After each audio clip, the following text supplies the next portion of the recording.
झूठे बोलते रहे हैं। और आप देखिए, चुनाव के समय उन्होंने देश के सामान्य नागरिक को गुमराह करने के लिए जो पर्चियां बांटी कि ये देंगे और वो देंगे और टिकना देंगे, फलाना देंगे। 2 दिन से मैं देख रहा हूं कि कांग्रेस के दफ्तरों पर लोग कतार लगा के खड़े हैं कि ये पर्ची है, 1 लाख रुपया कहां है, लाओ भाई, मांग रहे हैं लोग। यानी आपने जनता जनार्दन की आंखों में कैसा उनको भ्रमित किया, कैसी आंख में धूल झोंक दी कि वो बेचारा सामान्य नागरिक मान के चलता था, हाँ भाई 4 जून के बाद रुपया मिल जाएगा, इसलिए वो जाके खड़ा रह गया। और अब उसको धक्का मारा जा रहा है, डंडे मारे जा रहे हैं, वहां से निकाला जा रहा है। अब इस प्रकार का चुनाव ये अपने आप में देश के गरीबों का अपमान है, हमारे देश के सामान्य नागरिकों का अपमान है। और कभी भी देश ऐसी हरकतों को न भूलता है, न ही कभी माफ किए बिना माफ कभी करता है।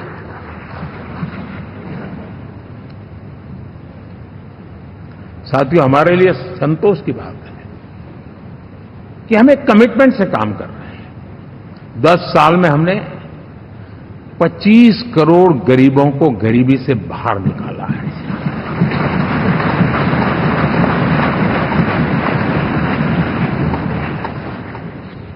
गरीब कल्याण का एक सुरक्षित मजबूत कवच दिया है हमने उसको, और उसके अंदर भी एक नए एस्पिरेशंस पैदा हुए हैं कि हां, अब मुझे गरीब नहीं रहना है, और उसके लिए मुझसे जो हो सके मैं हर अवसर का फायदा उठाऊंगा। 3 करोड़ गरीबों को घर, ये ऐसे कहने का आंकड़ा नहीं है जी, कितनी मेहनत पड़ती है मुझे मालूम है, लेकिन हम सफलतापूर्वक इसको कर पाए हैं। 4 करोड़ लोगों को दे चुके हैं, 3 करोड़ का हम संकल्प लेकर के आज से आगे बढ़ेंगे। यानी ये भी हिम्मत है कि 4 करोड़ देने के बाद जिन परिवारों का विस्तार हुआ है, जरूरत पड़ी है और राज्यों की भी उसमें इच्छा है, 3 करोड़ नए घर बनाने का संकल्प। 70 वर्ष की आयु से ऊपर के व्यक्तियों को, नागरिकों को 5 लाख रुपए तक इलाज के लिए मुफ्त इलाज की व्यवस्था। मुद्रा योजना के तहत हमारे नौजवानों को कारोबार के लिए 20 लाख तक की उनकी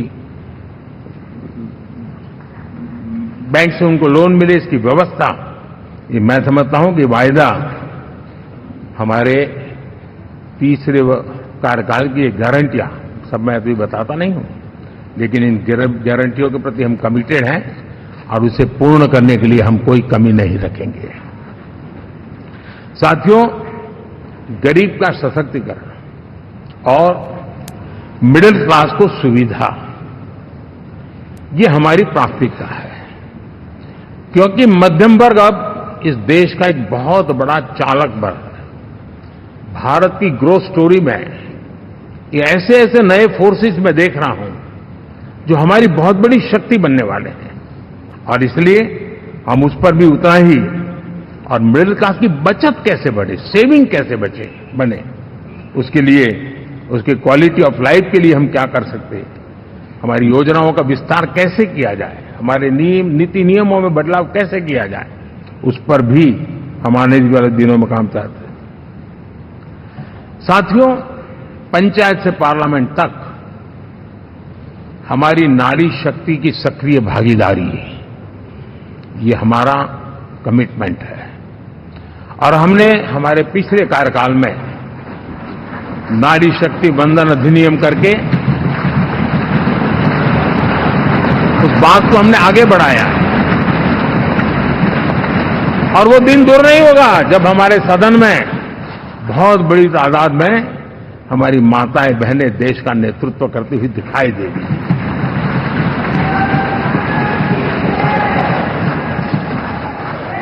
इस पूरे चुनाव में हम सबसे ज्यादा महिला उम्मीदवारों को टिकट देने वाली पार्टी रहे हैं, ये हमारा कमिटमेंट है। हमारी महिला सांसदों को जो आशीर्वाद देश की जनता ने दिया है, मैं इसके लिए विशेष रूप से उनका आभार व्यक्त करता हूं। और साथियों, आपने देखा होगा G20 समिट में दुनिया के सामने एक विषय लेकर के हम बड़े आग्रह से गए हैं, और वो है empowerment of women, development of women. इन सारी बातों को तो हम परिचित हैं। हमने एक नया शिफ्ट किया है और हम G20 समिट से भी इसको आगे बढ़ा रहे हैं, वीमेन लेड डेवलपमेंट।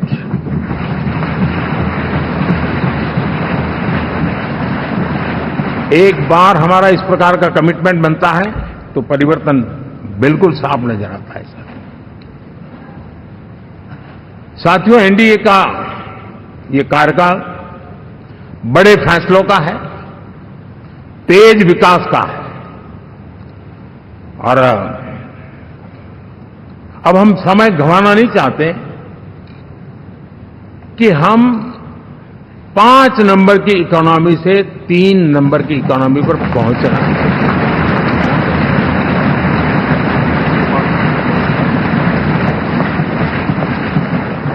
और ये खाली 5 और 3 का आंकड़ा नहीं है। उसके कारण जो अर्थव्यवस्था का कद बन जाता है, वो सामान्य मानवी की आशा आकांक्षाओं को पूरी करने के लिए सरलता बढ़ जाती है।